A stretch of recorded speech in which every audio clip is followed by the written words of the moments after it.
with a medically confirmed terminal disease and less than 6 months to live to get a prescription for medication that would help them die. The Senate Judiciary Committee voted in favor of the bill this morning, 4-1. I think what we're passing today is to allow somebody to make that choice in a manner that allows them to pass with some more dignity. It's not a message that we want to send to our kapuna that at the end of their life, it's easier for them to check out. For 6 months or less to live, that's the only option you have, is somehow to ease your suffering and pain during those last final days. And that's the option this bill gives people. The bill will now head to a full vote on the Senate floor as early as next Thursday. If it passes, the bill then goes back to the House and then would be sent to the governor for his signature.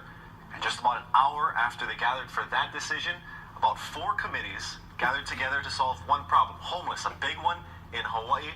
And what happened today, amongst a number of solutions offered there, one to send the homeless home. Former Honolulu Mayor Mufi Hanneman in front of state lawmakers explaining a tactic he says is helping Hawaii's homeless problem. He calls it repatriation, or sending homeless back where they came from. The state has questioned it in the past. Some in the media have questioned it, thinking that it's not really worthy of funding because some of them are finding their way back here.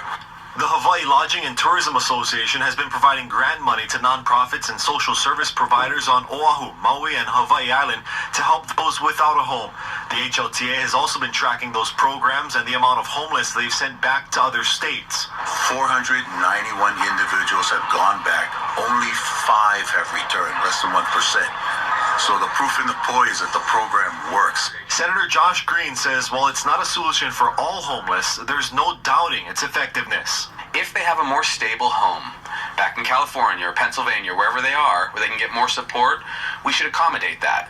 Green says flying those 491 people out of Hawaii saved the state more than $40 million in healthcare costs paid for by taxpayers. He says the median cost for medical per person per year is more than $80,000. Compare that to a plane ticket. A plane ticket's $400 or $500, okay? Every time an ambulance takes you to the ER, it's $1,050. Every time you go through the ER, it's a minimum of $800 up to $2,000. Every time you get admitted to the hospital, it's $4,000.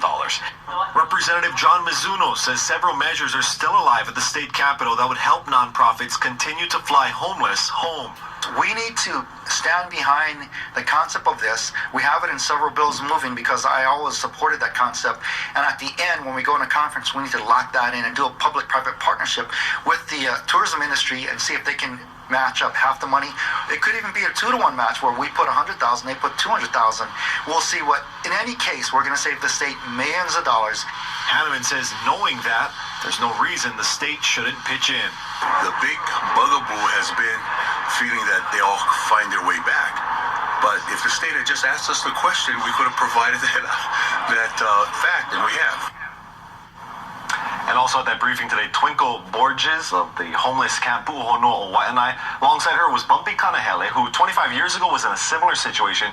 The state gave his group land in Waimanalo, 45 acres, and we'll have more coming up at 6 from both of them, as well as a lawmaker who says that the Waianae camp could follow in the footsteps of Waimanalo. All right, well, we'll stay tuned for that. But first, coming up on Island News.